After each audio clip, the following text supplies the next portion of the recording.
Sun Ra was a musician and band leader, and he was involved in music that could probably be best described as being experimental music. Sometimes he's kind of lumped amongst free jazz. He was active between 1934 and 1993 when he died, and he released over 100 albums in that time. Um, his kind of pivotal moment in his life, he describes as being in around 1936 or 1937. He took a trip to Saturn, and I couldn't possibly comment on whether there were any substances involved. Apparently, this was a religious experience. He gained in the process a philosophy and a mission to pacify the world through experimental music. And to all intents and purposes, it seems like he was completely convinced by this conviction. Either that, or it was a very elaborate joke that he perpetuated over a long period of time. He assembled a band, which was often called the Arkestra, but changed names at various points. And apparently, members of the band were also convinced by his philosophy. So, I think a polite word to describe him would be eccentric. Coincidences happen. It's a thing. It happens in life.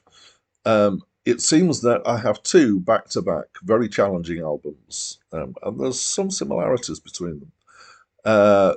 Still, in isolation, I'm going to have my statement that I have developed, so here we go. I despise the elitism of challenging music. Liking something inaccessible doesn't make you better. Okay.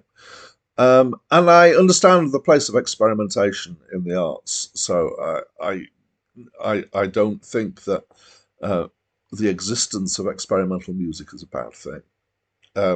So let's describe this album a bit, or try to. So it does start with some structure. There's some clavinet playing, which has got kind of left hand and right hand with some chords. It's quite stuttering, the timing, and then there's some drums in the background. It starts quite minimal, but then builds up quite a lot. And there's vague saxophone warbling notes going over it. That's track one. Track two is very similar. It's similar enough to the first track that I actually was starting to feel a little bit bored through this. One of the things about experimental music is that I feel like it's good to have ideas and do experiments, but don't make them go on forever. And this seems to be one of the things, particularly the jazz experimentation, is that you have an idea and you've got to bash it out for 10 minutes, 20 minutes, 30 minutes even.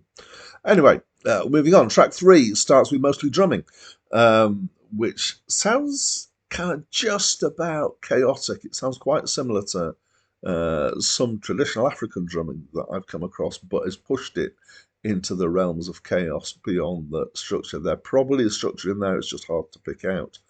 And then you get free jazz clavinet joining in. Track four is a fuller version of track three, so there's a bit of a history here.